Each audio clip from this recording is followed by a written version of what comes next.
Hey, welcome to Guitar Knobs, the guitars, gear, noise, and nonsense podcast, hosted today by these knobs. Tony Dudzik, Pick Guardian. Hey, everybody, it's me, Todd and Novak. Welcome to the Guitar Knobs podcast. We're thrilled to death you are listening to our show. Oh, we've got another delightful one for you because two of our friends are on the line. Yes. From a little ways away. Where? You got to throw your swim fins on for this one. Okay. Introduce yourself, yes. Markus Reeves. And Izzy Reeves. From Reeves Electro, all the way over in Kettering in the UK. Yes. And we as we mentioned on the show, we went to Kettering, we visited, and it was lovely, and all the good things that we said about it. Well, you did, but I didn't. Well, you said we. You haven't been there? I've not been to Kettering, no. I've been to Kettering, Ohio. Oh. I mean, My sat-nav occasionally wants to take me there when I put it in the car. Yeah. Long drive. Yeah, it's a little wet too. Yeah. Get a bit out of breath sometimes on that one. Make sure your windshield wipers are working. Yeah. Well, it's one of those places that is just absolutely idyllic. Well, it is. Yes. I mean, I'd say so. Okay. It's a nice place to live. Yeah. Excellent. We're happy about it. Yeah. Indeed. So we are going to go through a couple of quick announcements real quick. I have an announcement. You have an announcement. Do it, Tony. Well, I was sorry to hear that Ace Frehley died this week. That's a big one. I mean, growing up with Kiss, and I mean, Ace was, Space Ace, man. He was the guitar guy. And as these decades keep going, came from taking a fall. Yeah, he fell in the studio and had a brain bleed. Jeez. Of all things. I mean, if you're gonna go out in the studio, I guess, right? But yeah, I don't know. It's just very sad. I haven't, sadly, I don't know. Negating the sadness, Tony. Well, okay. Okay. Jeez. I didn't call it a picnic. Yeah, well, I guess no picnic. But, I haven't heard any reaction from the other members of Kiss. No. Which struck me as odd. You would think that they would say, oh, yeah, well, we didn't get along or whatever, but, we're really sad to see him go or something like that. Yeah. But, yeah, I mean. I thought they had kind of patched things up at the end. Well, they might have. But anyways, more to come on that. It is kind of weird because it's like, that's a really, really big one. So they may just try and. Nobody planned for this, and it wasn't like, well, they're on their way out. We got to start planning for what So they might just trying to get their ducks in a row or something. Well, maybe so. I hope so. I hope they do something. And maybe they said, hey, this is too personal for everybody else. Frankly. Yeah, I was thinking that it might. There's been a lot of water under that bridge, isn't there? So I just wonder whether they're just like, damn. Yeah. Taking it. Yeah. So we'll see. Yeah. Yeah. But yes, agreed. Yep. Real big one. What was very interesting is the day that happened, I was talking with somebody at my work. She's probably 23, something like that, I think. And we were talking about music and stuff, and she said something about Kiss, and I was like, wait, what?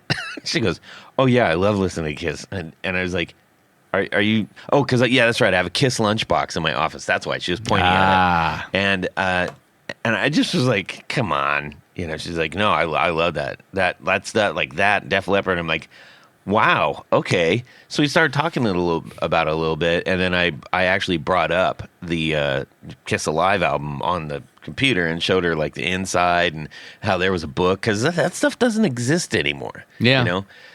Even all new albums, they don't even go to that extent.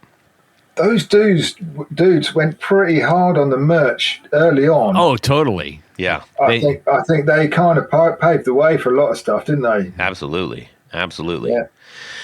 Well, Space Ace, you will be missed, my friend. Indeed. Okay. The only announcement that I really have is that we have redropped 10 Tony Baloney pedals. 10 of them. I made a post on Instagram. I So saw if you're the Wait, I post. haven't seen anything. It's on Instagram. So you have to go to Instagram to get the info. You're going to message Tony Baloney pedal on Instagram. Yes. That's the actual account. And send Sam a little message. Say, I want one. And then you'll be on the list. And it's first come, first serve. That's right. Get them while you can. Yep. $1.75. It's going to charity. Yes, right. And it's well Hungry worth for it. music. Yes. Helps kids get instruments and music and stuff. And by $1.75 for anyone under 25, that means 100 And $75. $75. So yeah, that's really cool. Very happy to get a few more of those out there. Yeah, and very people love them. appreciative to Sam. Everybody Oh, yeah. that's tried it. I've got one. You've got one. Did we send one to? We sent them to a few people. Well, we didn't have the opportunity to like send them out because first of all, they're Sam's. Oh, and that's they're right. Going to charity. That's so right. That Okay. that was the whole point. Yeah. Yes. So anyways, that's out there. If you have questions, you're like, I can't figure this out, just DM me on Instagram at Guitar Knobs, and we'll Todd will help hook you up. Okay? He's good at that stuff. Indeed. All right. And also more information coming about the DIY build with Hello Sailor. So we'll post some more information about that. That's going to be when fun. We start to get that a little bit more organized. But yes, we have the parts, we have the pieces, at least most of it. Much gathering some of more. the pieces. Yes. Okay, let's find out what's going on in our music world this week. And we're going to start off with Tony Baloney, and Okay. then we're going to hear from Markus and Izzy. All right. Well, this week, and strangely, this was very coincidental. The day that they announced his death. Yes. I was listening to the Magnificent Others, Billy Corgan's podcast. Yes. Great. Man, that's a great show. It's if you haven't listened He to nailed it. But this was with John Five. Yeah. Who happens to be probably the Massive largest Kiss fan. Kiss. Yeah. He actually has a Kiss museum. I know. So anyhow, you know all this stuff. Well, but others don't. That's okay. Yes. So, and he personally guides tours. I think it's groups of 10 or something through his personal Kiss museum, and he's got stuff. You know what's funny? I went to Kiss it was Kiss and Motley Crue in California at the Irvine Amphitheater when it was still the Irvine Amphitheater. Ah. And as we were walking up, I see this person walking right at me with kind of a little bit of an entourage, and I was like, that's John Five. And I didn't make a big hustle. I mean, we just like passed, like, just like normal people. Yeah. And I just gave him a little, horns up, and he did it back at me. And I was like, that's cool. He just kept walking. John Nice. Five, big fan of the Kiss. So that was kind of neat. Yeah. So anyhow, the John 5 episode is particularly good because, I mean, for those who don't know, and I'm sure nobody doesn't know, but John 5 played with David Lee Roth. He toured with David Lee Roth. He played with Marilyn Manson, of course, Rob Zombie, and currently he's playing with Motley Crue. Yes, taking and he said residency in Vegas. Yeah, and he is he obviously is a Motley Crue fan too. He just went on, and he says that he plays Mick Mars' solos note for note like they were on the album. And I mean, this guy can play some guitar. Sure. Crazy It's good. good to hear that because he plays guitar so well that it's almost like it's almost like he gets bored while he's playing and then just starts putting way more stuff in it. Sometimes it's necessary. Yeah, but he said, when he was going to shows and things, he was oftentimes disappointed because he wanted to hear what was recorded. Yeah. And so he said, well, with Motley Crue, I'm going to just play this stuff note for note. And, of course, he's able to do things like that. Yeah. But he also went into his musical influences, and I found it really funny because he watched Hee Haw, just like I did when I was growing up. Pickers out there. And Don Rich, who played with Buck Owens and the Buckaroos, was like one of his major inspirations. Yeah. Did you guys you probably didn't get Hee Haw out there, did you, Markus and Izzy? No, not really. Yeah, if you did, you would have said, "This is what America's like."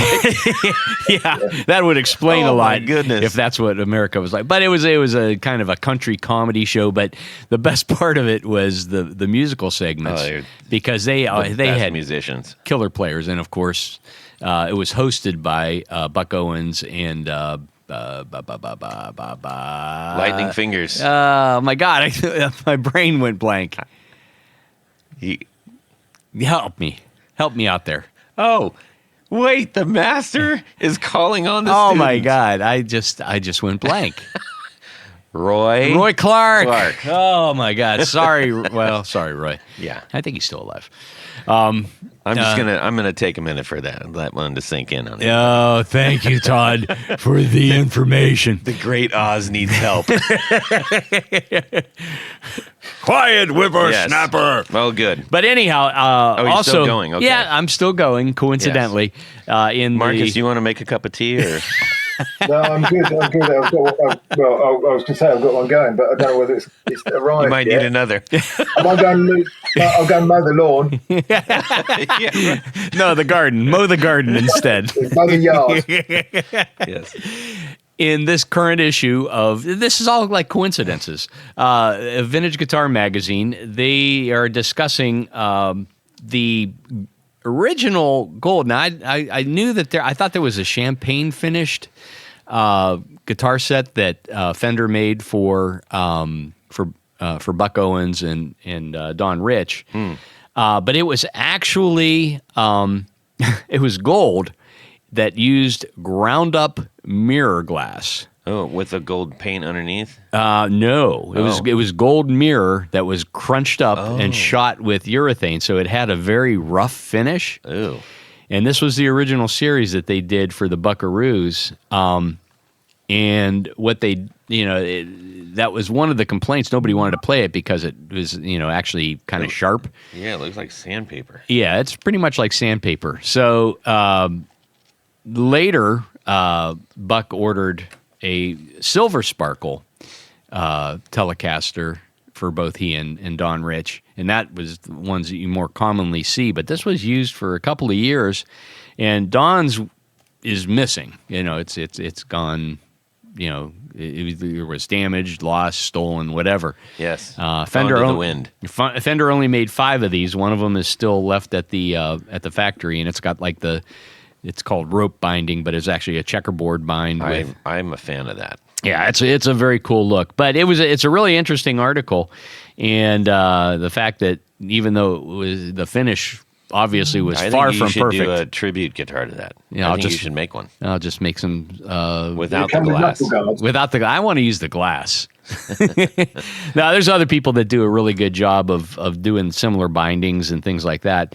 That use a modern urethane finish that doesn't cut you when you play it. Yeah. But anyhow, it was a good article. If Vintage Guitar, one of my favorite magazines. Yeah. So that was my musical world this week. Okay, good. I'm glad it was a short week. Mm-hmm. So Marcus, how about yourself? What's going on in your music world that isn't building pedals, if you can? That isn't building pedals, yeah. Just buying a new lawnmower account. But I'm obsessed with a new lawnmower. So, well, it depends if you record the lawnmower or not. Yeah, that's right. Yeah, no, it's I haven't worked out quite what key it runs at yet. So, it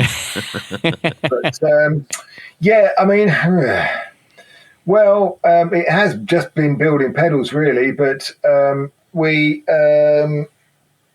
it's like Groundhog Day here. Literally, music-wise, it's just build pedals. We are still really busy. Did you get anything really interesting in the mail to help you build pedals or anything? Well, we got hold of actually, I'll tell you what I have picked. Oh, yes, a new pedal, actually. Hold the line, caller. 2 new pedals.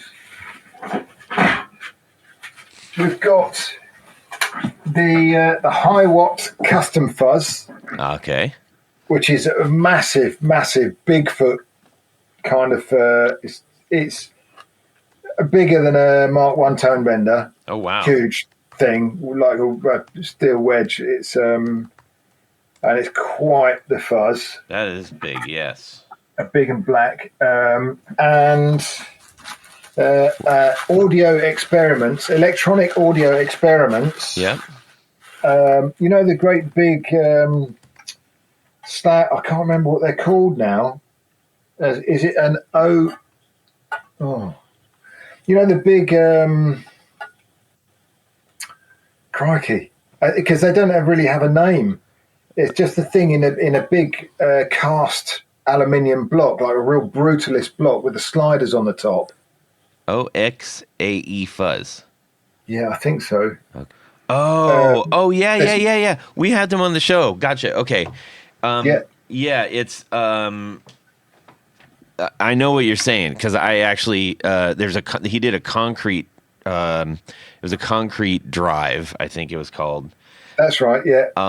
Yeah. He does, and it's so funny. You said brutalist. That's when we had him on the show. I was like, nobody's making brutalist looking pedals, and his first one out, even though it wasn't. I think the first one was not sliders actually. Yeah. The second boost, one was. There's a fuzz, and there's a. I want to say. Is it a EQ? Yeah. I know there's 3, or maybe it's a bass, something for bass. Well, this one has the sliders and the rivets and all that stuff. Yeah, it's a crazy. Anyway, it is not just crazy looking. It's a great fuzz to play. It's like an octave fuzz, op amp powered, kind of their own circuit, and it's a joy. Yeah, it's very, very pleased with that. They're not afraid of making noise over there. This one has 80 dB of boost. Oh, the boost does, yes, yeah, which is insane. If you've got the amp for it, it's gonna buckle an amp. Yeah, I don't think. Yeah. Have you ever put anything close to that in a pedal? No, I've done 40. 40 dB. That's fairly easily achievable with JFETs, but So in America, that's like about 57. yeah. But so that's my week really. 2 new fuzz pedals and a lawnmower. Well, that's kind of a fuzz pedal. That's almost a 4 on the floor right there. It's a gasoline powered fuzz pedal. Izzy, how about yourself? Yeah. Oh, sorry. Same thing again, really. Just been head down since I just got back off of holiday as well. So. Oh, where'd you go? I went to France and then I went to Italy. And yes, you do. Yeah, as you do. Did you prefer one or the other? Oh, I love France a lot. What part of France did you go to? I actually honestly couldn't point it out on a map. The south somewhere, I think. I went with my nan. Lot Valley. Like Provence? A little bit further towards the Atlantic. It's kind of southern, 100 miles up from the middle of the Pyrenees, basically. Oh, okay. Yeah. Nice. Very nice. So, I spent a fair amount of time there in college, mostly in Provence. And, the University of Aix in Provence. Like the letter X? AIX is how they spell it, Tony. They're not as as yourself. I thought that's where Exene and John Doe went. Yes. That's cool. Did you bring back any extra cool souvenir? A ceramic cup. And that's my one souvenir. Nice. That's as long as it's like, I need this, then that counts. Yes. Yeah, exactly. Yeah. Cool. And has it got any tea in it? Any tea? No, I use it for water. Oh, right. So, anyways, this week, Todd, what about you? I almost forgot. What have you been doing, Todd? I almost Thank you. forgot. Thank you. It's not like you're even sitting here. Yes. This week I determined that I need an attenuator. Because For yourself or your amp? Yeah, probably both. Both. Yes. For my amp, it's the AC30, and I have a couple of other amps that I usually am playing around with, but because we're writing new stuff, and I'm like, I want to just use the thing that I'm going to be playing out with, and then also like being able to take that and say, hey, I don't need to, I don't have to just keep it on one. I can give it some juice without killing everybody, including myself. Right. So I started down the path of that, and I didn't even think about this, but I was like, wait a minute. I use a torpedo, but I use it to go to record stuff and go directly into the computer. Right. But I realized I'm like, no, that's also a responsive attenuator. So, which is cool. Here's the not cool thing about it. Oh yeah, it's very good for that. Yeah. All right. The not cool thing about it is that those ones, because they're not passive, come in like 8 or 16 essentially Ohms. Yes, Impedance. configurations. And well, I've got the 8 because really? Originally I got it for the Marshall combo to record that and to use that as my number one. And so now I put that up on Craigslist, and I also put it up in the Patreon group. We have a group called I think it's like Talk Amongst Yourselves, but it's all one word, so it might look like gibberish. But I put that up and a guitar, so good prices for the people that we're all associated with on Patreon, and who knows, maybe somebody needs that or wants to trade, so. Yeah, maybe they've got a 16 that they need an 8 Well, for. that's what I'm trying to get. I just need, like, if anybody wants to do a straight across trade, I'm game. So, anyways, that'll be my first shot since I already have one of those. I looked at a couple other passive ones, the Air Brake, the Air Brake. Air Brake. Yeah, the Air Brake from Dr. Z. Looked at the Weber a little bit. Weber Air Brake. Weber Air Brake Z-Brake. and Dr. Z is the Z Brake. And there's, I'm trying to remember the other one. It's a big giant dial on the front and it looks really cool. Iron Man? Who? The Iron Man? Oh, yes, that's it. The Iron Man, yeah. Yeah, they're great. Absolutely stellar attenuators they are. This is a new thing for me, so I'm trying to decide passive or responsive is responsive essentially works with your the dynamic of your playing and stuff like that, as far as I understand. There's that pedal show episode about attenuators might be worth checking out. Yeah, I started down that path.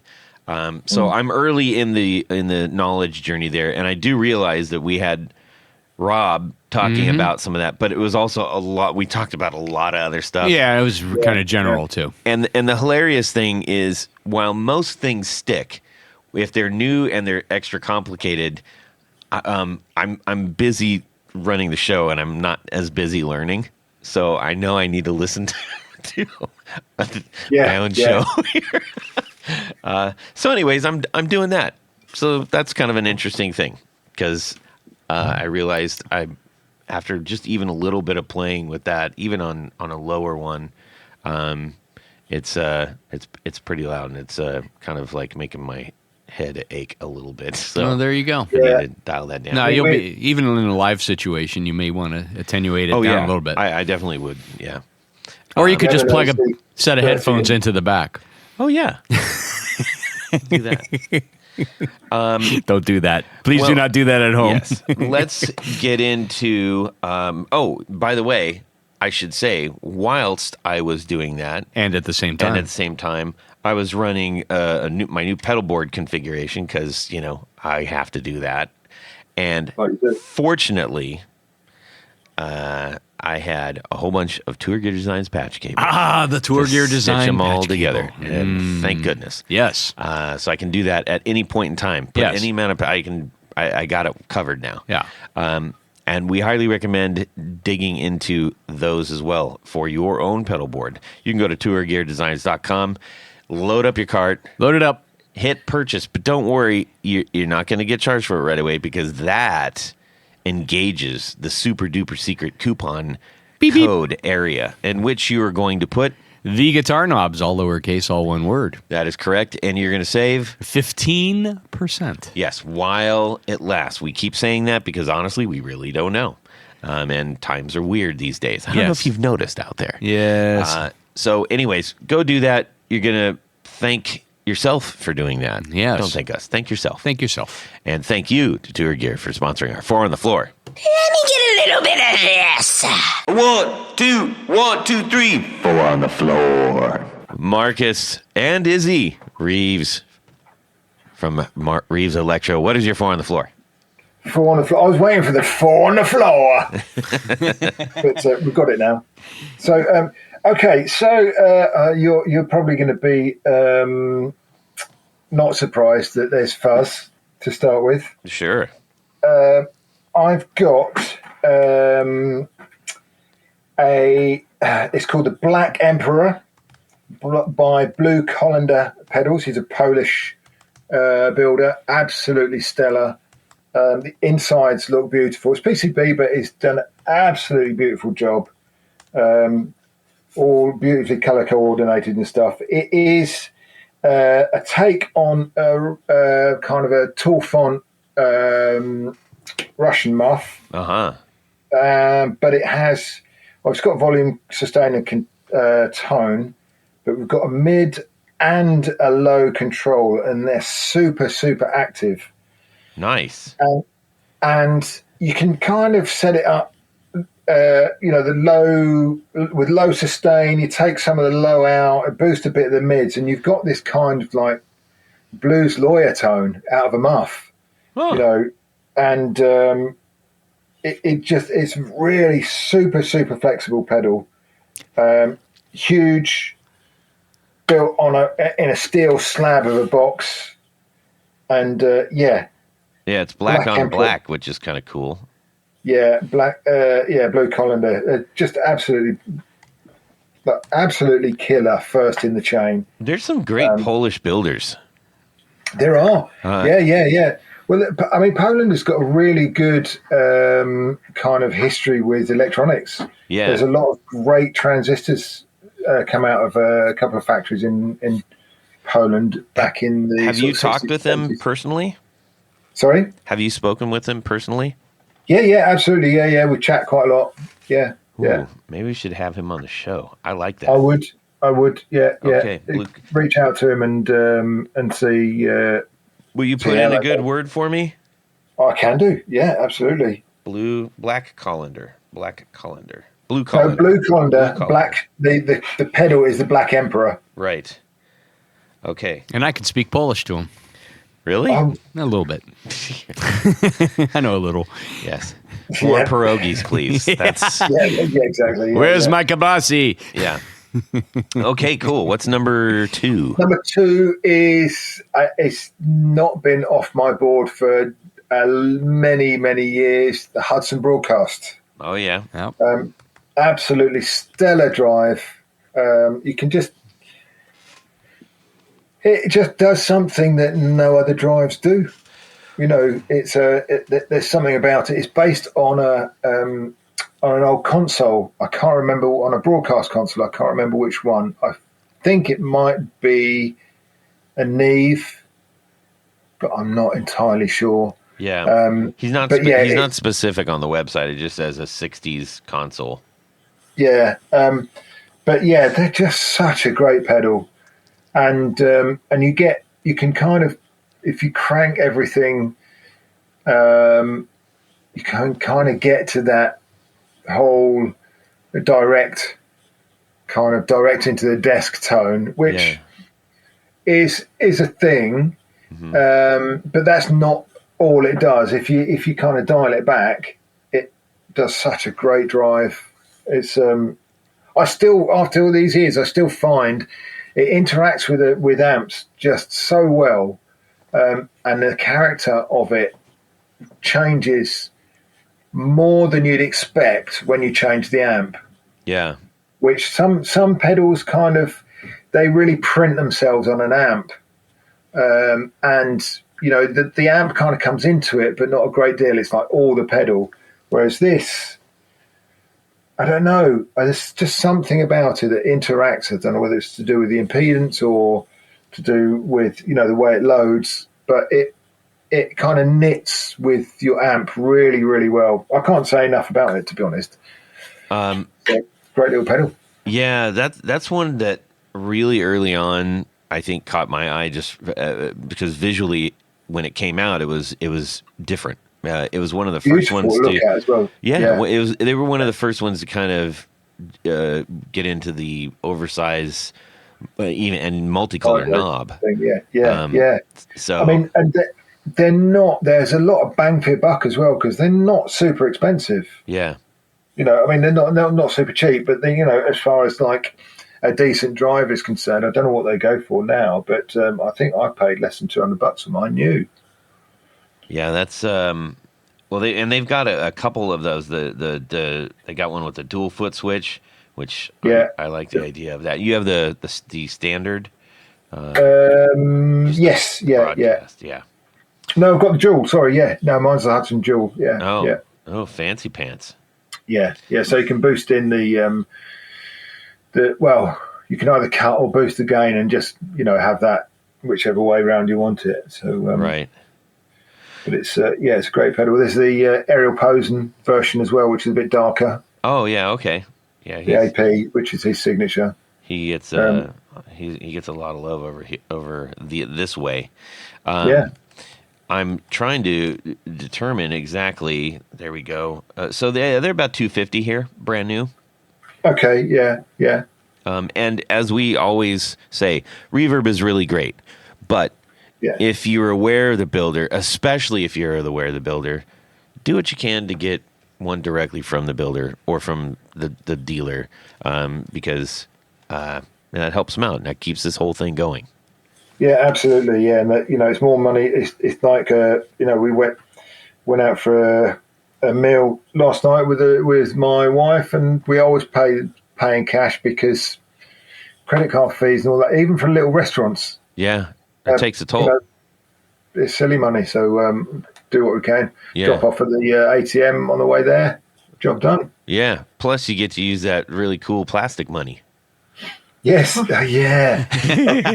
We found some in our washing machine that we don't know how long it had been there, like folded under the rubber thing, and it's like comes out and it's perfect. Yeah. That'll survive the worst that can be thrown at it, and it's beautiful. Yeah, that to look and cockroaches is all that's going to be left.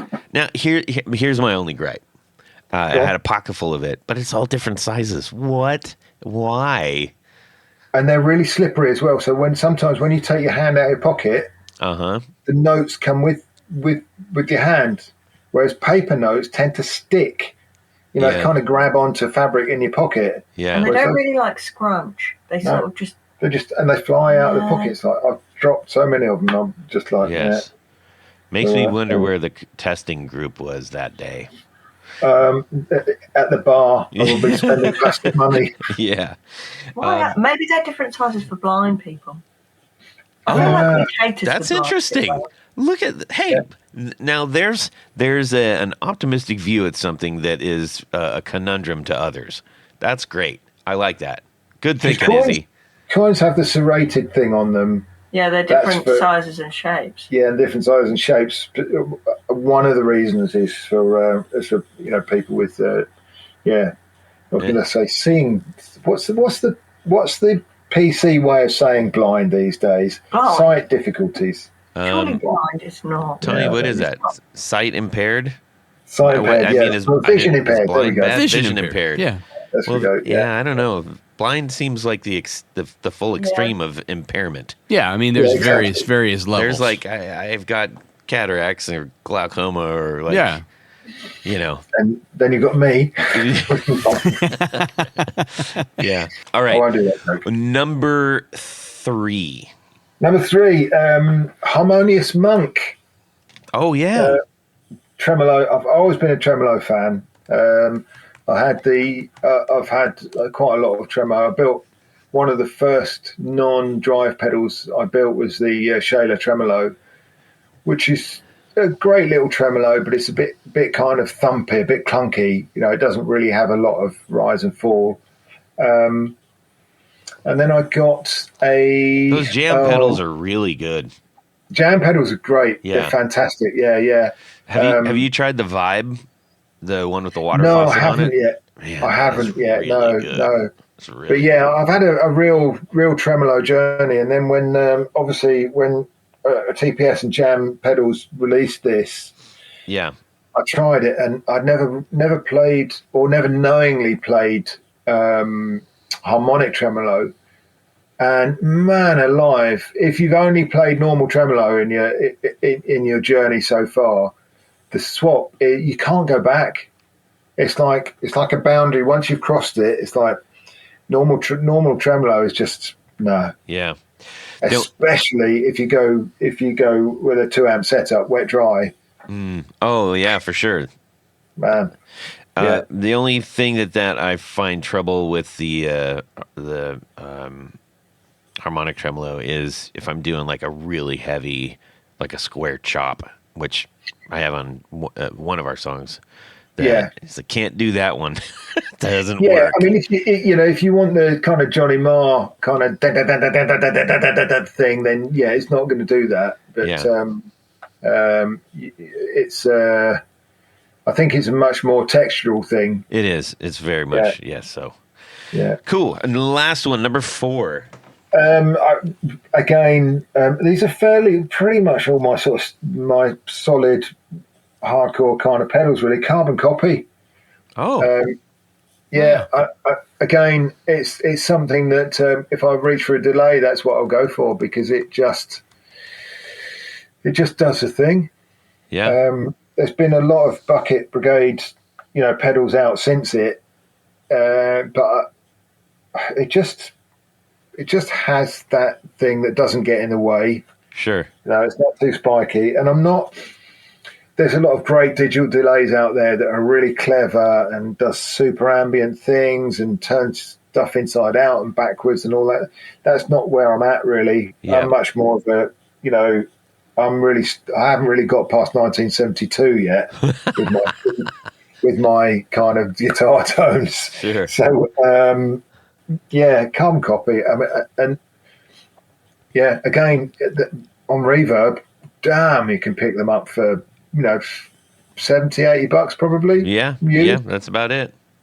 And they're really. So some people say they're a bit dark. I think there's a brighter version, and like a white cased version, which is it got a slightly different EQ. Oh, which is I wasn't aware of that. Yeah, I think it's called a Carbon Copy Bright. Okay. But I like the darkness because it doesn't get in the way.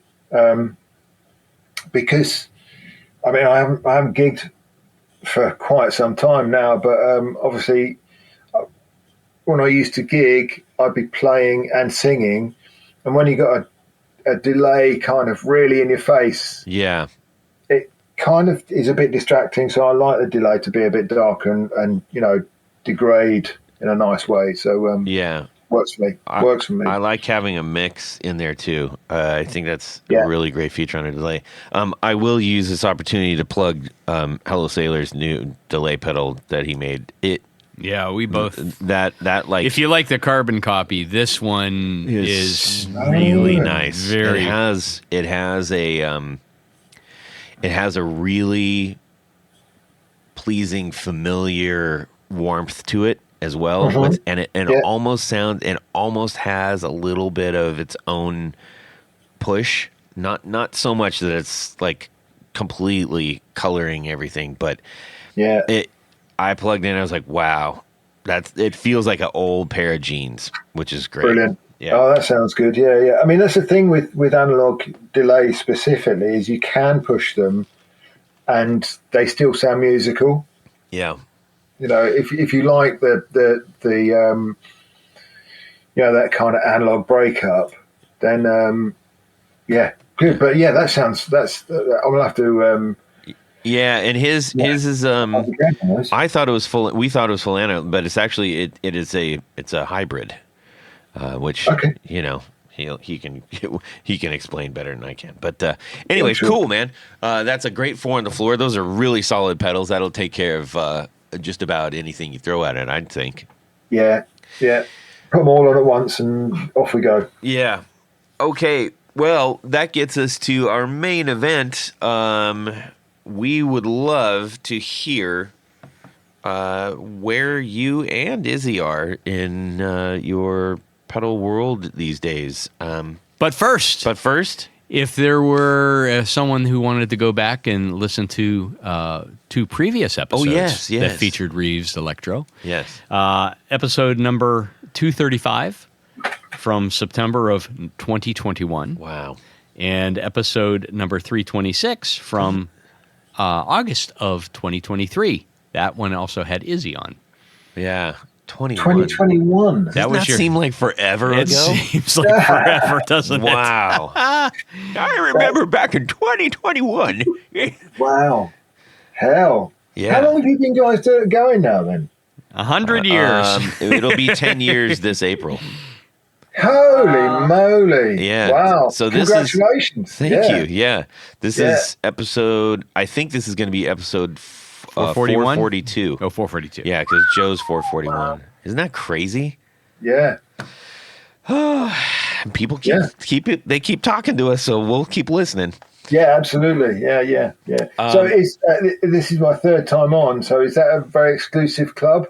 You're getting into an exclusive club. Yeah, We've been talking about this lately. We've got a couple of 5-timers. Yeah, and some more than 5 times. Yeah. So we've had a couple. We need to do a ranking. That's what we need to do. Your homework, Tony. Bring that next time. We need the Hall of Fame. The Hall of HOF. Yes. HOF. Yes, HOF. Hall of Fame. GKHOF. Yes. No, we're going to need to do something with that. Yeah, we can have some fun with that. Yes. And the lap times on Top Gear. Yes. Yeah, exactly. Yeah. That's what you want. I think that would make Jeff Schroeder the Stig, actually. And anyways, so I just want to acknowledge how great of a day I had in Kettering. Yeah, and I felt like it was very surreal. It was very, very surreal meeting you. It was a pleasure to have you here, Todd. Honestly, I normally sit here and it's me, the cats, and Izzy, and to have some actual other humans makes my day, and for it to be Todd himself. I know you were on holiday. It's okay. We had a 4th at the table because when we rounded the corner in your neighborhood, Hugh Grant was walking his little dog, and he went and met us and had lunch with us too. So excellent. Yeah. It looks like that kind of a place. Yes.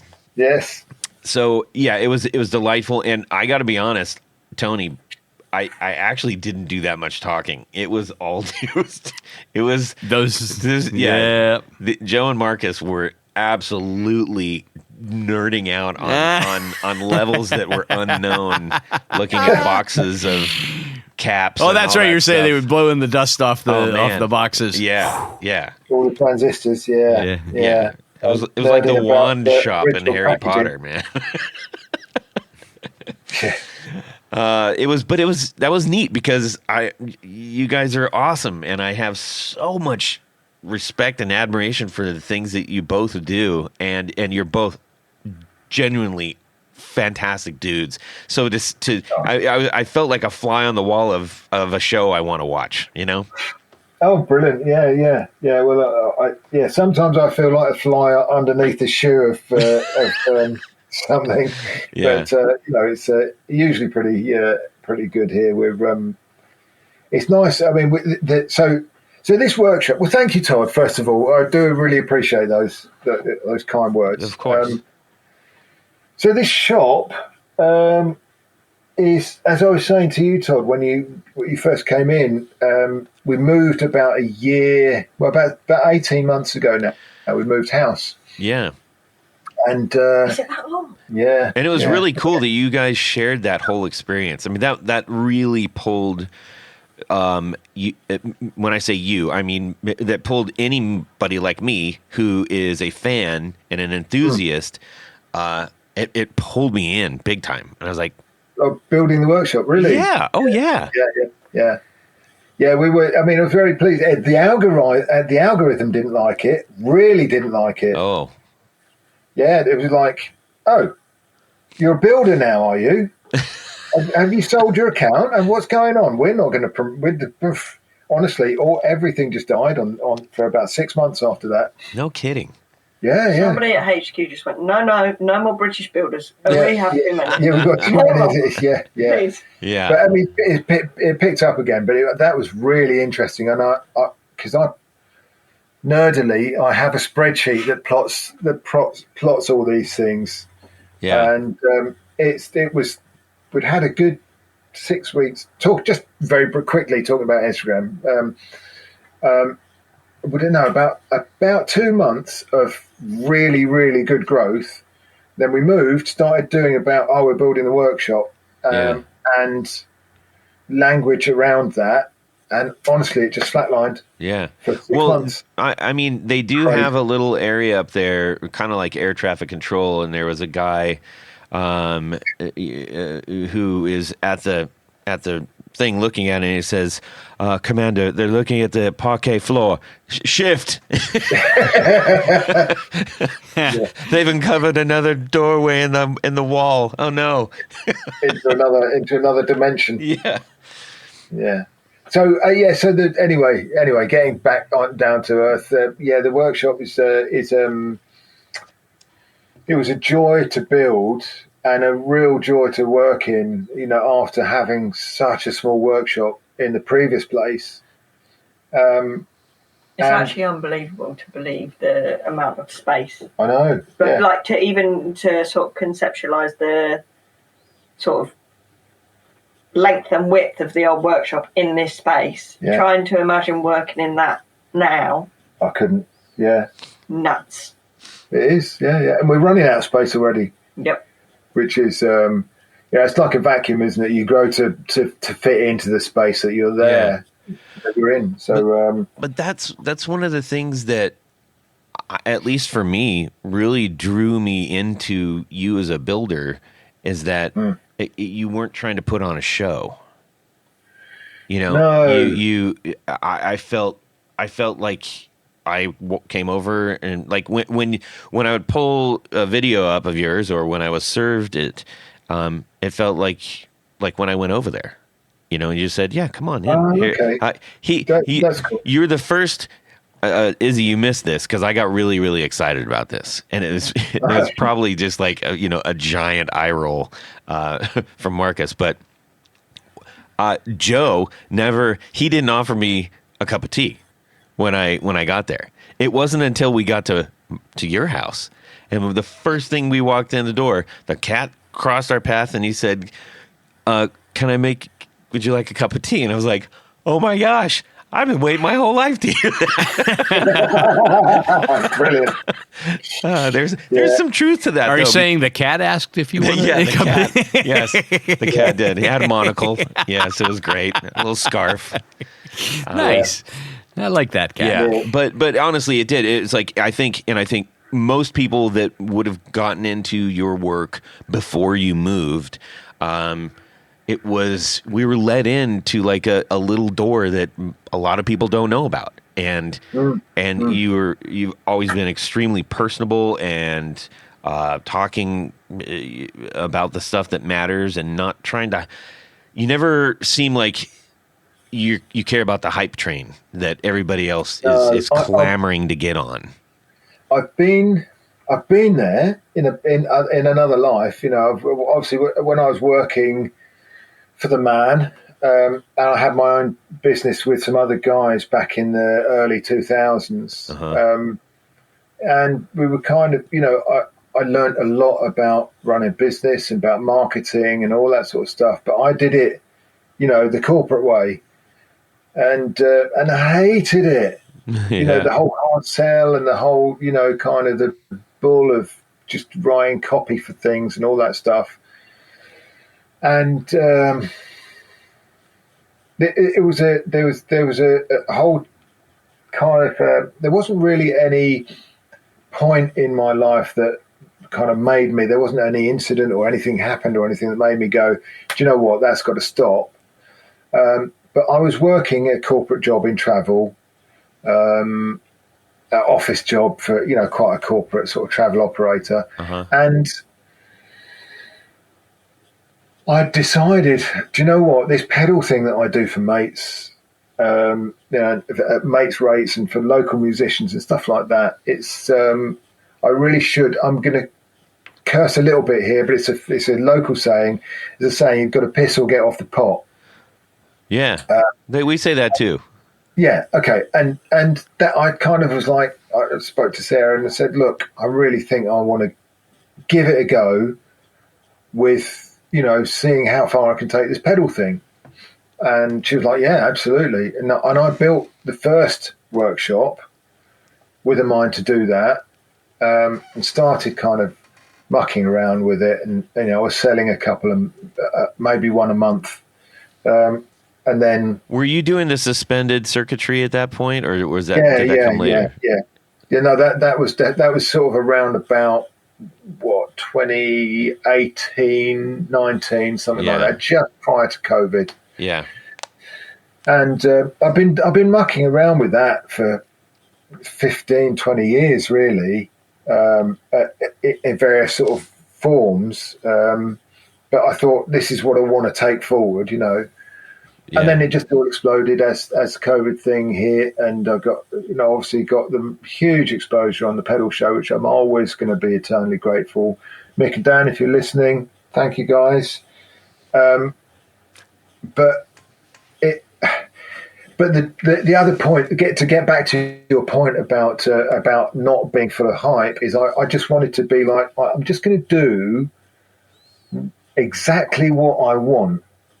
Okay, and how I want it. Right. And there wasn't anything other. There wasn't like a grand plan. And the luck is that what I like to do and how I like to be has pulled in a tribe for me. Yeah. And they're my people, because I'm probably their people. Yeah. And that is literally it. And the beauty of being like that is that you never have to second guess what to do next. Mm-hmm. And it goes the same with musicians, with songwriters. There's a thing about David Bowie saying, or there's a quote of David Bowie where he says, artists I've seen doing their worst work is generally when they're catering to their audience. Yeah. And that's it. That's the way I feel. Is everything I'm going to do, I'm like, no, I don't think that's very cool. I'm not going to do that. Or this is a great idea, brilliant. I'm going to do that. Yeah. And he must have just absolutely cringed when people because he was famously, referred to as one of the greatest chameleons of rock and roll, right? Yeah. But there's a huge problem with that. Is that the chameleon only changes color when it's grabbing onto something else. Yes. He was the person who was creating new colors. Absolutely, yeah. And people were grabbing onto him. Yeah. Yeah, totally, yeah. I know what you mean. In a smaller way. Here, what we do with the shows, I probably have rebutted more advice than taken, frankly. Yeah. Not always to my advantage, but and not just mine. I mean, Tony and I talk about everything since I had to start paying him. Yeah, psychiatrist, 5 cents. But there is joy in that, and there's joy in trusting yourself. I do think that the thing where a lot of people can get maybe trip up a little bit is if you feel like, no, this is a thing I do, you also has to listen to your own developing self. Yeah. And say, and not just be idle in the thing that is yours, because that's when everybody else starts to like kind of pass you by. Is that id, ego, or super ego? Ooh, that's a great question. Yeah, lizard brain's coming in now. Yeah, Izzy, Izzy, you're Gen Z. What is it? I don't know. I am the worst Gen Z there has ever been. Ever. I don't know anything. I'm so confused all the time. I love it. Now you're like me. Yeah. I'm always confused. Yes. Well, that's because you're 82. So I'm not 82 okay, yet. That's fair. Well, so yeah. Now you got to a point where this just started taking off, and then you shifted from your place, because I assume that part of the change was not that you weren't cozy, is that you were growing so much. Is that the case? Yeah. I mean, obviously, Izzy had started to come on board, and you were working from home at the time, weren't you? And we'd already kind of started looking at, because we'd things like buying packaging and storing packaging. It gets expensive if you're only able to buy, 10 boxes at a time. You're paying a high minimum order fee, and then you're paying for shipping and all that sort of stuff. So, I started to get the confidence that I could buy 250 boxes, 500 boxes at a time. The first time I did that, I thought, that's a great idea. I can get a really good price on those. And, because despite what people think, I know our stuff is expensive. We're not making it, we're not like creaming it in. They take forever to make. Yeah. So, keeping costs, from a business point of view. Sure. Is important. But then, okay, so these 500 boxes came in, and then it was like, where are we going to put these? Right. And that was a massive dawning. I was like, right, okay, so if we want to get to the point where it feels comfortable to, run this like a business, and that was at the point when also we had to go limited as well in the UK, because we hit certain thresholds. Yeah. And it then became a proper business, as opposed to me being a sole trader, just kind of, a nice little, really, really good hustle. Uh-huh. And it kind of went up a gear into, no, it has to now be a limited company. I have to pay myself from that, and, all that stuff. And we were just completely running out of space and having to do something. I'd have to clear the space from doing the last job. Yeah. And so it's like robbing Peter to pay Paul kind of thing for space. Yeah. So constantly spending as much time clearing the space to do a job as we were to, to actually do the job. And because we paint, we etch, we do all those things, nothing is outsourced. All the drilling then was still done in-house. We now have a local CNC guy drill out enclosures for us, because we don't mind the time. It's the accuracy that we can get stuff drilled at. Mm-hmm. But he'll only do 250 enclosures at a time, so we have to have right. Well, that's also time space to do all those, because you're not going to do one at a time. You're going to do like 50 at a time. That's a day's work. Yeah, absolutely. Yeah. So it just, and we were also looking for a new house and everything. It was like a perfect storm, really. Right. This came up. It had a nice garden. It had the remnants of a workshop at the back, and that was that. And then, Yeah, it's like a dream. It really is, because then I crowdfunded the workshop. It was kind of crowdfunded. You know, I do these waitlist Wednesday things where my usual sales thing is I'll put 10 pedals up. I'll announce that on the newsletter, and 10 pedals will go up for sale. They'll be made, buy, ship, and then the next 2 weeks, fortnightly thing. But every so often, once every year or 18 months, once or twice. Oh no, we might do one each year. Yeah. We do this waitlist Wednesday where every pedal is for sale.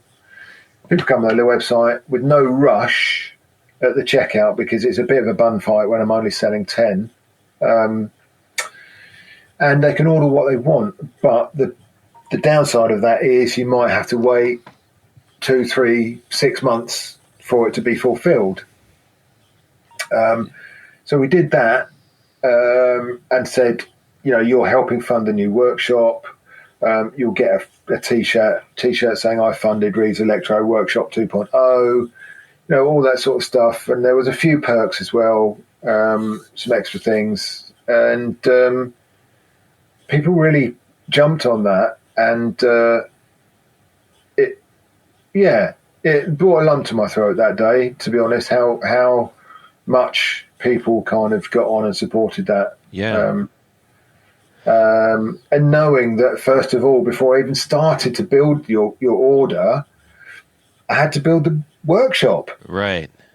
So that really is, I can't thank everybody who bought on that day enough. Yeah. Because, it's just a real leap of faith for everybody, because I had nowhere to make the pedals that they were ordering at the time. Yeah. So, yeah. Well, you have such a lovely window to the world. It's like, honestly, I think I posted the picture. If I didn't, I will. I'll post it with this episode. Actually, okay. I'll put it in the gallery of. I went outside. Izzy, you haven't seen it, but I went outside and I stood in the lawn, yard, garden, whatever we want to call it, and asked Markus to kind of sit and do his, his Monday thing and everything, and he was just in the window, and it's just Markus looking through the window. It's like, this is such a cool shot, because we don't see the window, we don't see the wall, we see you're on the fourth wall, aren't you? Yeah, and it was just kind of neat. And then you sit, when we came in, I spent a lot of time like looking at the desk out the window, kind of like, okay, if I'm him, this is what life is like. And it's just, you have such a lovely space, and it's looks out into your beautiful garden with your cats running around and Hugh Grant and everything, and it's fantastic. Hugh Grant? Golly. Yeah. Yeah. So I love gardening. So the other workshop was I had a lovely garden there as well. But no window. So, Izzy, now take the wheel right now and tell me what that was like from your perspective, and what kind of a ramp that gave you. Building the workshop. Well, yes, building the workshop and the impact that had on what you are now doing. I mean, it would be impossible without it, really. Got a little dedicated space now as well, haven't you? I mean, I work from home for a bit, but I just found working in here is so much nicer. So much nicer. You're just sort of surrounded, aren't you? Yeah. It's just... Yeah. And it's coming to a workplace. I mean, I know I only walk down the garden, but it's still separate enough, and it's dedicated.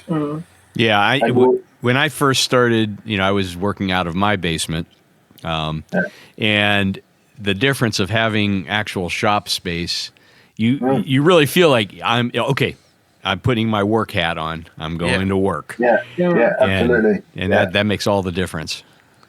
Yeah. And I think you're just kind of when you started working in here, you started soaking stuff up, didn't you? Really? Yeah, definitely. I mean, and as well, it's just better than you could have imagined, really. This, because I mean, first time I came to the house, and it had the old brick built. Yeah, ex-workshop. Brick built, if you can call it a workshop in the garden. It was a sort of, how's this going to work? Okay. Yeah. You definitely had vision, because I couldn't. It was a few bricks. Yeah. And that was it. Yeah, I mean the extension that we added on to the workshop that was standing. We actually added on the same space as we were working in the old workshop. It's almost exactly the same size. Huh. So at this point in time, you, I mean, Markus, you're obviously, well on your way and in full-blown mode. And Izzy had begun helping you at this point. Right? Or because she didn't have Darlington out until 23. Yeah. I'm just trying to remember. Oh, God, did you not start making the pedals until you came here? Until I moved here? It was... You started we did in the little workshop. In the little workshop, yes. Yeah, we did quite a few in there, I think. Yeah. Yeah, I think we caught you just before. I think that started just before you did the announced that you were going to be moving. Okay, yeah. Because that was the August, or I think it was September of 2023, I want to say. Yeah. What, you started? Yeah.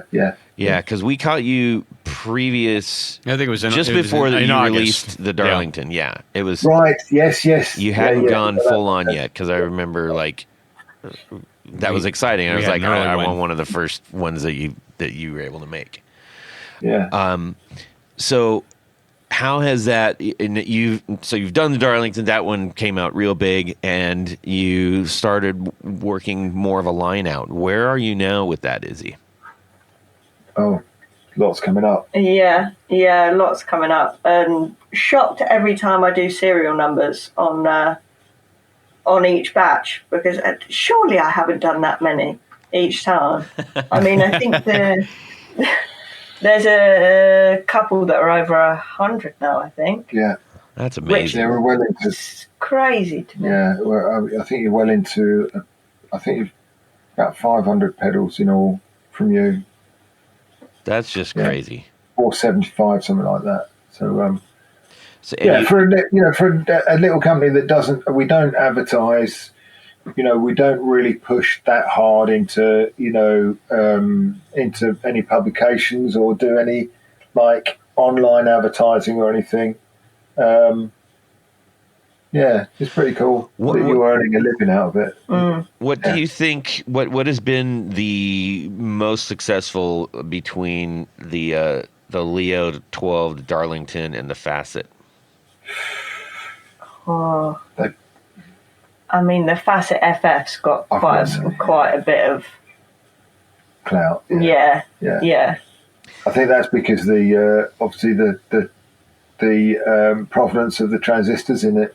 To be honest, that has I think that IZ's following in a quite close second. Yeah, I'm pretty sure. We need to get some more boards for that. Now, can you share obviously the Facet isn't unlike most pedals where it's like that's the name and it's just that thing. The Facet is the Facet IZ, the FF, the T-Bender. And T-Bender with the trim control. So those, what does Facet mean to a buyer, collector, enthusiast? Oh, sorry. We asked the wrong question. Dive. I've gone too far. So well, I don't know if Izzy wants to answer that or me. Really, it's it's the same circuit. Basically, well, facet. The idea behind the facet thing is based on the fuzz on the circuit that is the fuzz face. Okay. Mm-hmm. So it's a face, but the fuzz face circuit is multifaceted because the same circuit is used for the Vox Tone Bender, the Tone Bender 1.5, for the fuzz face, and for the IZ that we kind of brought into it.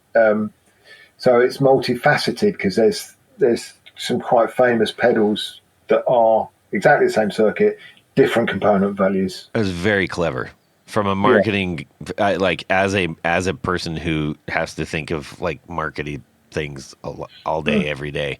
That's very clever. Yeah, we were quite pleased with that. And then we were like, how can we then we just you came up with the idea of the Superman logo for some reason, didn't you, on the front? It was going to be it was like a diamond because it was multifaceted, yeah. And then it turned Superman, and then I I did about, I don't know, 50 little scribbles of that thing, and we ended up using the first one. Actual well, I only see a diamond for what it's worth. So yeah. And then there's an Easter egg inside in one of the traces. In all Izzy's pedals, in the input trace, which is quite thick, there's always a little message actually in the copper in the trace, and that one is it a bird? Is it a plane? No, I don't. I think it. Is it something to do with I guess you'll have to get a pedal to find out, right? It's the kryptonite thing. I can't. Or all four. Yeah. But yeah. So the facet. I mean, the facet and the Leo kind of fight out at the moment for the top slot. Now with added kryptonite. Oh, now with added kryptonite. Is that what it is? Yeah, that's what we've had. Oh, right. Which is weird because I feel like you should have made him buy a pedal, Izzy, so he could figure it out for himself. Yeah. So but we've got a few interesting bits and pieces coming up. I mean, I don't know when this is airing, but tonight we've got the Is Right dropping. Yes. Which is a fuzz right. And just for everybody out there, this is the 18th. I'm recording this earlier than I normally do because I'm out all week traveling for business next week. So this will be dropping the week after next. Tony, so give me a date really quick. So what date? So, not 2 next weeks Tuesday, ago, but we got the IZ, and it went really, really well, and everybody loved it. The 28th. So I think it would be the 28th. Yes, about there. That's when this is going to drop. So we can help with a second wave. How about that? Yeah, absolutely. Yeah. There'll be more. And we've also got plans for. You didn't ask me this, by the way, so I'm just I'm rabbiting on. So stop me if you've got other questions. But we've got plans for a dual pedal in Izzy's line, Hammond. So the little trapezoid enclosures that we use are made by a company called Hammond. Uh-huh. They do like a double wide one of those. Yes. And so we're going to put two pedals, like a stackable drive kind of thing. Ooh. And it's no one will see it coming. Absolutely, what we're going to put in this. No, it's not going to be a blues breaker or a clon or a tube screamer or anything like that. There's Thank going to be goodness.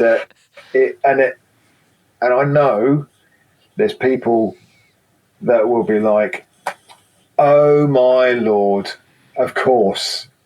Okay. So yeah, we can't wait to get that one out there. Okay. Well, you got my brain trying to figure this out too. I'll tell you off air. Yeah.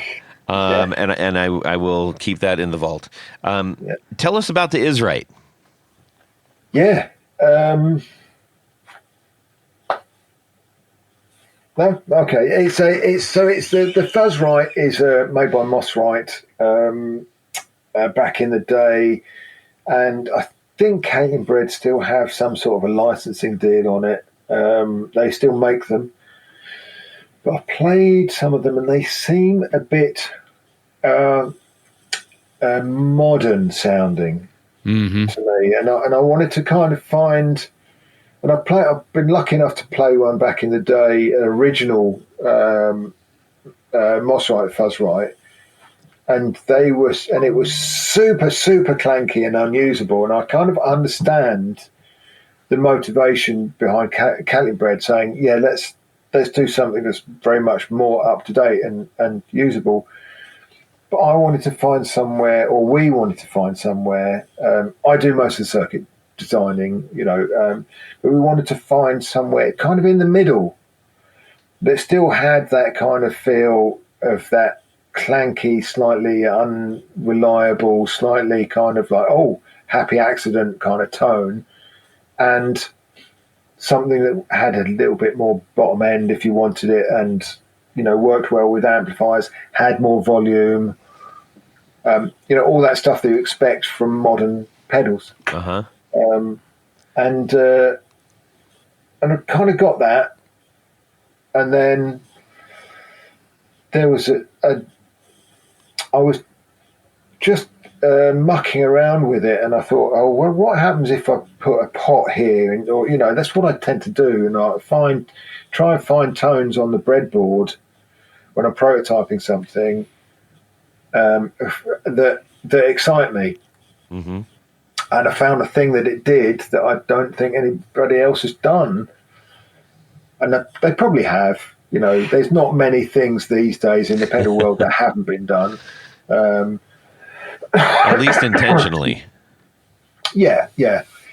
So basically what we're doing is misbiasing one of the transistors, which is quite common, but the way the Fuzzrite and the Izrite work is very different. It's not a cascading fuzz. So one transistor isn't punishing the next one along the line. Both transistors are working in parallel as opposed to being in series. And what you're doing with the fuzz or with the depth knob is you're switching between or fading between the cleaner transistor and the dirtier transistor. So that's why it's got that kind of slightly clean blend thing going on. Yeah. Oh, okay. That's very simplified of it. But basically, and then what I then did was like, well, what happens if you misbias one of those transistors and you get all sorts of fun and games going on? And that's what that is. So it's got a middle knob called height. So you've got height and depth. And volume. And volume, yeah, and lots of it. And we coincidentally Halloween themed it. By accident. By accident, yeah. I like it. Yeah, so it's always going to be orange on the inside. These ones are like black on black.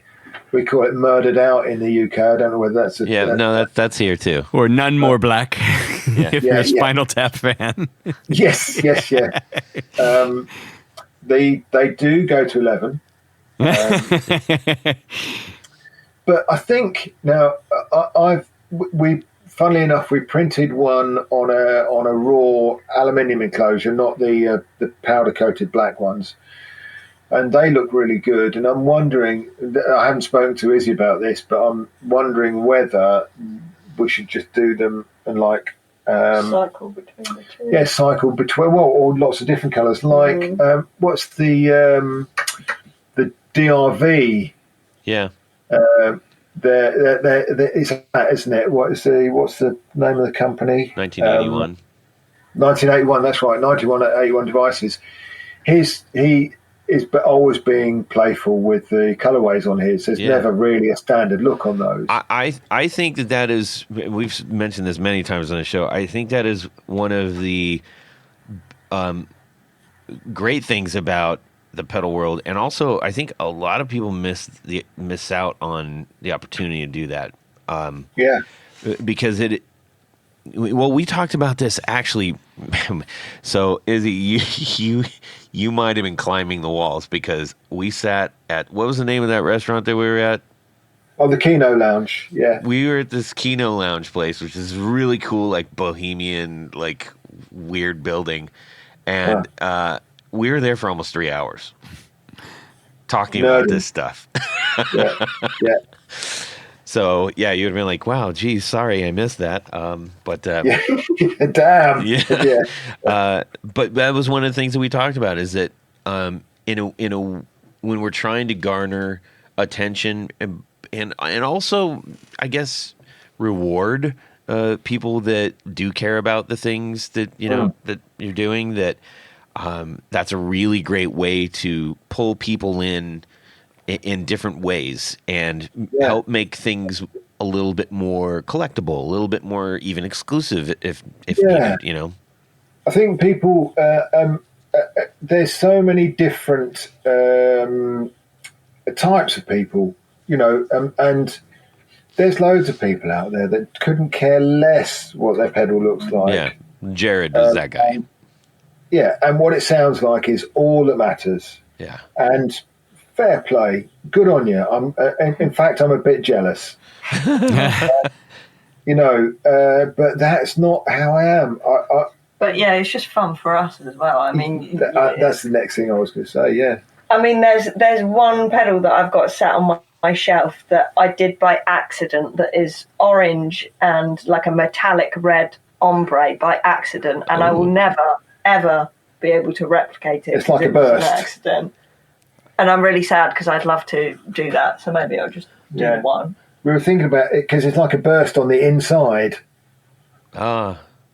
And I'm looking at it now as well. And it's we should maybe try and do some internal bursts. That would be cool. Yeah. I did it by accident testing spray paint. So that's but it's one of those things that you do by accident. You never ever will replicate that again. Yeah, that's our first burst. Yeah. Yeah. One of the things that obviously, well, I shouldn't say obviously, there might be listeners who have never even have no idea who you are, which I love. I actually love that because they're going to be very, very excited once they do connect with you. But I'm on your site right now, and I've got 2 of your pedals, and they both have. I think we actually talked about this when I got the black hat sound. No, the red dot sound. I got the red dot sound. Yeah, that's right. We were talking about plexi covers on the back. I actually had Tony make me one. Mm-hmm. Oh, because I was like, no, I want to see this. This is art. Yeah, this is like it's beautiful. I have it faced backwards in my station and everything, and it just dawned on me because I'm looking at this on the website where under your plexi lids. I think one of the things that why maybe I connected with that, aside from it being like, really amazing to look at, it made me feel so. I built, car models and airplane models and stuff when I was a kid, loads of them. And every once in a while you'd get one that had like some see-through thing where you could, see the engine underneath. Yeah. And it was like, oh, that's awesome, And that's kind of what it feels like, you know? Yeah, like slightly like it's a diorama thing, isn't it? Yeah, yeah. Oh, I do a lot of rear covers for like people that put custom, like on a Les Paul or something. They'll do a custom electronics, package, and they want to show that off, without taking the cover off. So boom, yeah. But no, the stuff that you do on the inside is, I mean, at the Pedals and Pints show, we were flipping the Spent the Darlington, more time flipping that pedal around than we did playing it, I think. Yeah, we actually had both of yours on. We had the Darlington, the original blue, and then the red dot sound, and we were flipping and twisting and all that good stuff. Izzy, I don't know if you are aware, but when we came back, we just had a thing called Pedals and Pints, and from a bunch of local builders, and we set up in a brewery.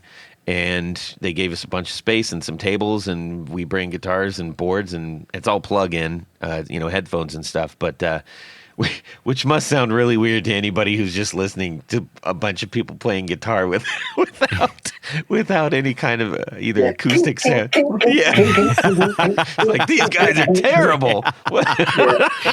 But we made a UK commemorative board, so we had Sound Lad and Hello Sailor and Reeves Electro on there, and Brilliant. threw in the Dr. No Gold Skull Fuzz, because obviously, yeah, I mean, you can't not.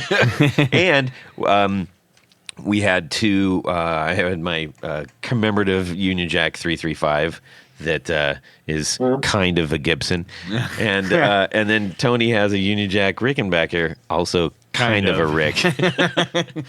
Kind of, sort of. Yeah, it was great. It was great. So you missed that. You should have been there for that, Izzy. I'm just saying. Yeah, pedals and pints. Yes. So you said you have a few more things going on in the works. Do you both have new models coming out? Yeah, I know you just released the Is Right, but yeah. So we've got a few things lined up. I mean, I've got. It's interesting. I'm not really like all the other manufacturers who are very, very closely guarded about what's coming up. I tend to like to kind of tell people. You get really excited. Yeah, I can't not. Yeah. So yeah, we've got a version of the Red Dot Sound, like a Red Dot Sound 2, completely new enclosure. It's in a folded aluminium enclosure, which will be still etched, and it will have a frequency and a fuzz control on it, as well as the volume and bias. And that is actually going to be my first foray with this side of kind of the business, becoming a thing, into PCBs. wow. Because there are certain things that, the point-to-point, you can do anything with point-to-point, really, but the time it takes gets to the point where it's like I can't really justify asking, over £1,000 for this because it takes such a long time to do. Right. So, there is a point at which I get to no, that's, I have to keep it fairly simple. So I had to switch over to PCB for this one because it's got, it's a little bit more complicated. There will always be room. Majority of my stuff will still only be point to point, but I just wanted to do this just because we got these really cool enclosures, to be honest, as well as much as anything.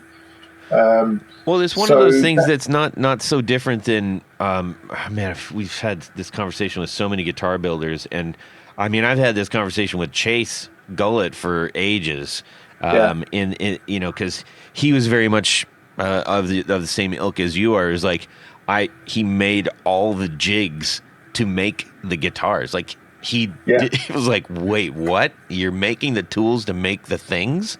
Yeah. And that was where his whole bread and butter was. That's where he hung his hat on every day. Is like, every bit of this is coming from me, so therefore it's more valuable. Yeah. And yes. But there's a threshold at which you're probably only going to be able to get at so many of those out the door. And it also, it kind of is a little bit of a barrier for other people who want to have their hand on your brand and be connected with your brand. Which if you have a brand like yours or another custom builder who is really letting people in, it's like you want to have that connection, but sometimes that can be prohibitive, and that is a way to mitigate that. So where you can say, you can come in and be part of this brand, and you can feel like you have a piece of Reeves or Gullett or whomever it might be. I guess it works that way. To be honest, it's not something that I thought of immediately. But I agree entirely. It's the kind of gateway drug, if you like. Yeah. But I guess my reasoning behind it was that I've always wanted to do something cooler with the Red Dot Sound because I love that pedal. Yeah. but it was quite complicated to build just the way it is and time consuming. And I thought, well, I can't really do anything further with it unless, I go down this route. And I'd always put it on the back burner. And then obviously when Izzy's range started to kind of gain momentum and the whole, we'd got the channel there was a river running already with us making these PCBs in this style. So it was quite straightforward to just go, oh, okay, we'll use the same production line, we'll do the same, we're the same people, brilliant. Off we go. So it's made it a lot easier. So full circle back round to your question. That's kind of one of the next things coming up for me. I'm reworking the Leo as well, the big Leo. I haven't made one of those for about 8 months now. We're putting some transformers in there, some input transformers, and an order switch, and a couple of other bits and pieces, and that will have like a small PCB that holds all the switches and all the switching and the transformers because they're pretty weighty, and then the point-to-point stuff will then be kind of will then populate off that PCB sort of thing into the enclosure. So I'm kind of calling that like a hybrid kind of thing. That would be really interesting. That's going to be a while yet though. Just because that's a really complicated one as well. Yeah, that's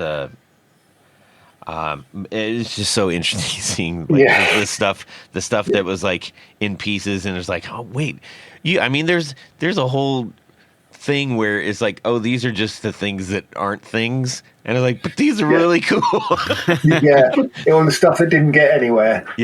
I was really geeking out on a lot of your finishes that you're like, I'm not going to do that. I was like, oh. It's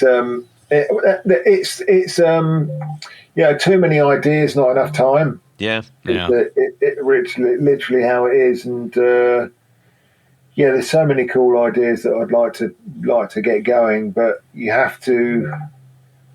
My priority is always to. If somebody's ordered something, I'm like a cat on the hot tin roof building those pedals to get them out. So is he just laughing at that saying? I don't know whether that's just something that my dad used to say. We've had cats on the roof a lot this week.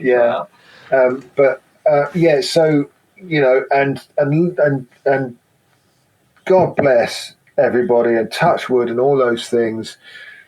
We get a lot of orders. We're just so lucky to be busy.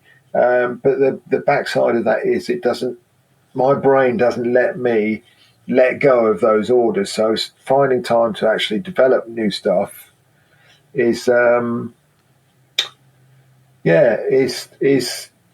sparse really. And I try and have weekends off when I can, because we've got this old Victorian money pit that needs work doing. I'm covered in the lead paint dust at the moment where I've been sanding down stuff this morning. Oh my. So new things, it's that same thing, isn't it? Where, you've either got your pot of success and no time to kind of do anything else, or all the time to do all the other stuff, but the success isn't there. So it's a case of juggling it, and I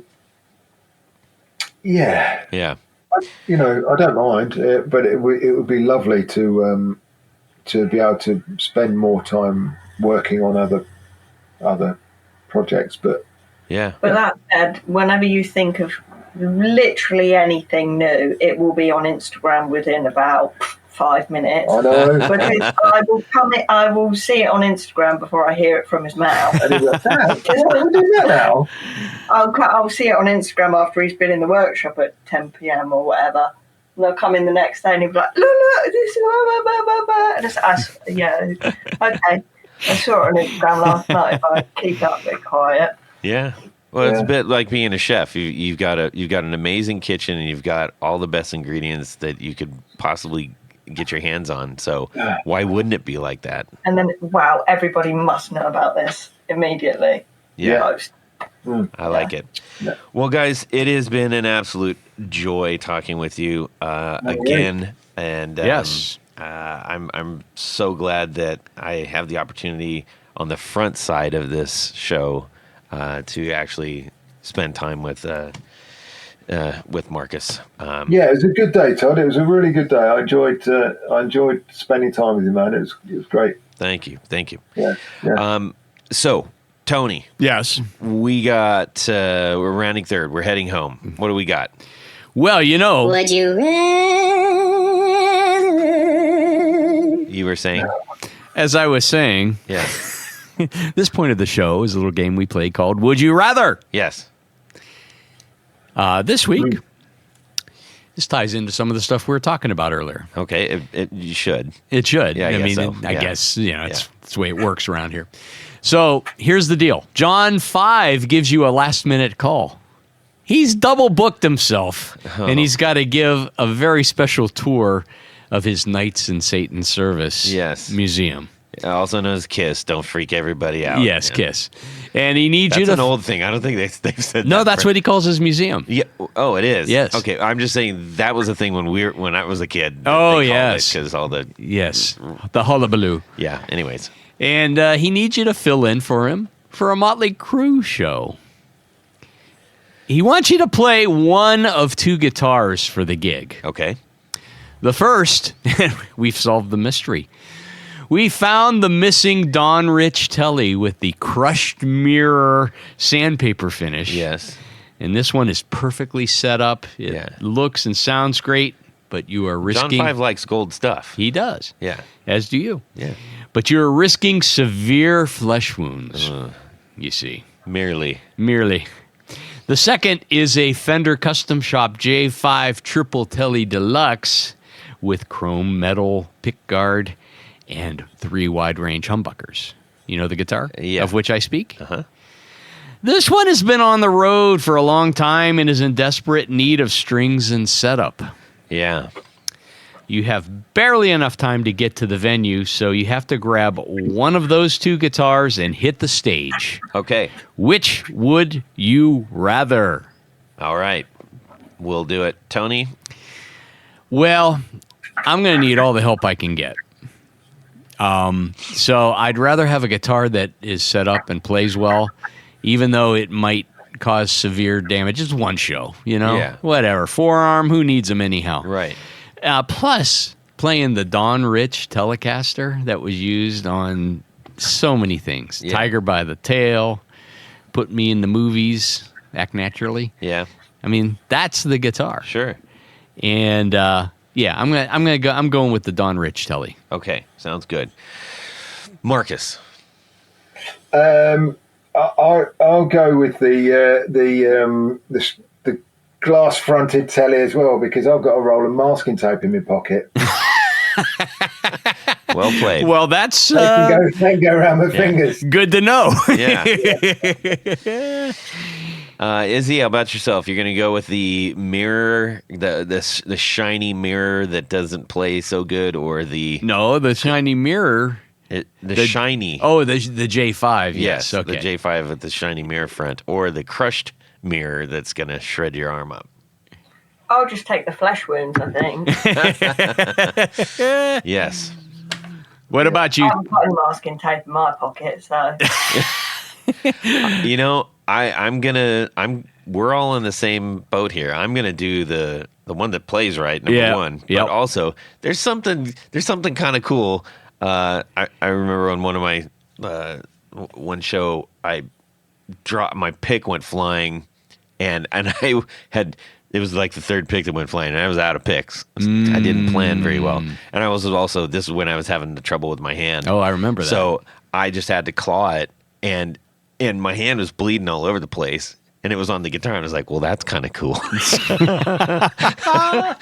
It probably didn't sound as cool, but Yeah, the effect was there. Yeah. So Wilco Johnson, The what? the player Wilco Johnson from the Dr. Feelgood band. Yeah, Oh. yeah. In the UK, he played the telly with his hands, and every gig, the guitar was absolutely splattered. Yeah. Yeah, strings will do that to hands. Yeah. So, okay, well, that was a good one, Tony. And the lesson we learned today is never go anywhere without a roll of masking tape in your pocket. Well, there is that, yeah. Is that a roll of masking tape in your pocket, or Okay, we need to thank a few people, then we're going to let Markus and Izzy get back to their cats in their garden. Absolutely. And the lawnmower. And tea. And the new lawnmower. Yes, and yeah. At this point of the show, there's a special group of people we love to thank, Todd. These are our executive producers, as you well know. Now, an executive producer helps make this show possible. How do you become one? Quite simple. Head over to patreon.com/the Guitar Knobs. Check out a couple different levels in which you can participate, become a friend, a sponsor, a hero of the podcast.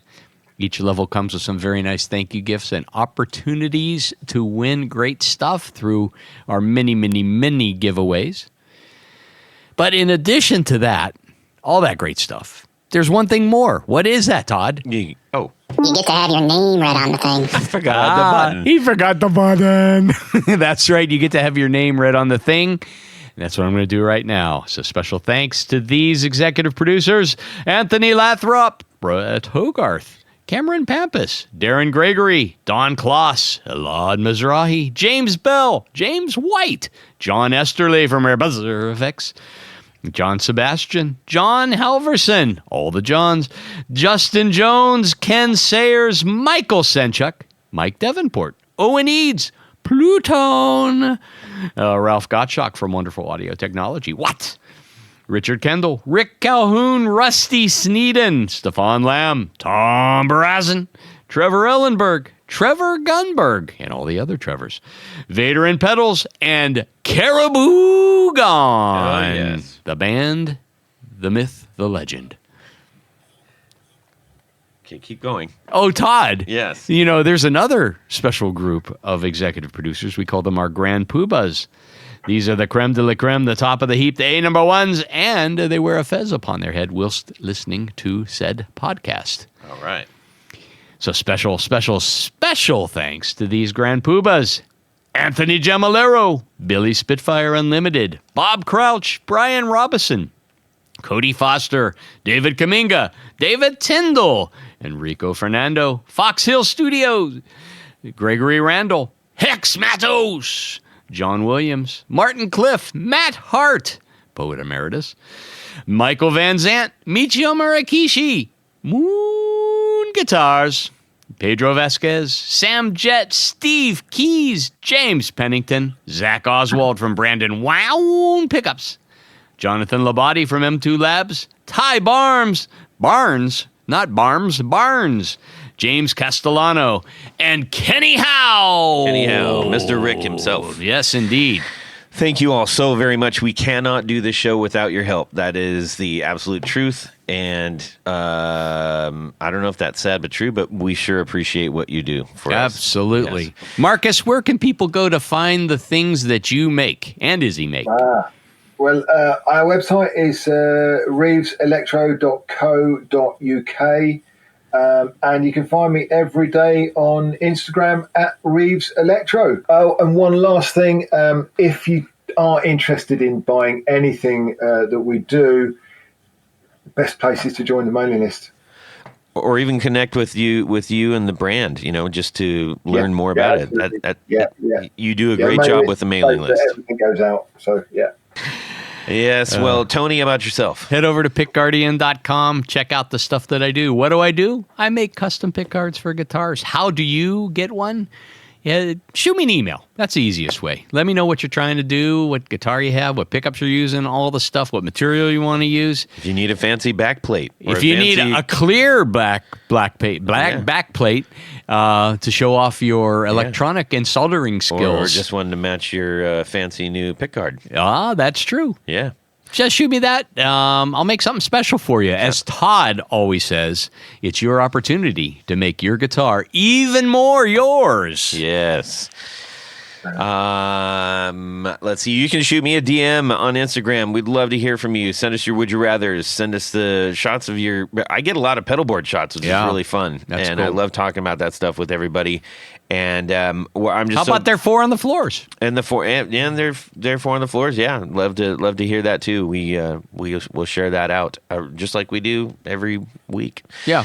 Thank you for supporting us for so long. Thank you, Markus and Izzy Reeves, for sharing your time. Absolutely welcome. Thanks for inviting us on, man. You bet. And have a fantastic guitar week, everybody, and subscribe. Yep.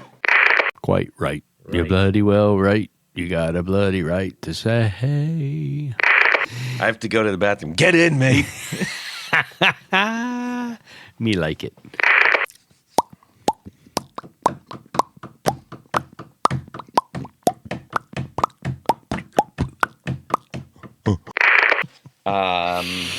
Licorice? No, thank you. It's double salt. I only do the triple salt. That's perfect. That's the right thing to say, mate. right? Yeah. Yeah. No updates, please. Oh. Try tapping on the table or moving your fingers around to see if it picks. Yeah, don't do that. Hello? Go away, I'm sleeping. Wait, is it not on these? I got some ones with honey in it, too. Without salt. Just, it's like a honey base. Like me. Yeah. The movie that you're with the twins. Witch Mountain. Witch Mountain. Yeah. And then there was Return to Witch Mountain. Yes. Yeah, it's like Return to Witch Mountain. Two Utes don't know that they're that they're space people, but they're soon to find out. And their only clue is their uncle who suddenly dies at the wheel. That traumatized me. Oh my gosh! Any old person I was driving with, I was like, please don't go out like Uncle Eddie. What was his name? I can't remember his name. It was something like that. Just try to make sure that we create the gap and then mind it. Oh, do we have a Would Yes. You Rather, by the way? No. Of course not. You got to do something here. I've been doing whilst you were transgressing up to your. Now you, maybe you should go out and come back in. Eddie Albert. That's where I'm getting Eddie. So Green it's Acres. Well, and Witch Mountain, yes. And Return to Witch Mountain. Hey, I'm gonna have some bread with some cheese, and he's like, "Get in, mate." Yeah. Well, that's kind of a lot. I'm just having some cheese and bread, but if Yeah. Izzy, if I close my eyes, you sound like David St. Huggins' girlfriend in Spinal Tap. She looks like it as well. Get in, mate. Yeah. Is this going to be in doubly? And away we go. Well, that's it for these knobs. Please visit our Patreon page at patreon.com/theguitarknobs. Visit our website at theguitarknobs.com for all of our past episodes, 4 on the Floor blog, and other good stuff. You can connect with us on social too at our Facebook page and share your gear and stories on our Facebook group. Also, be sure to check out our Instagram at Guitar Knobs. Catch you next time.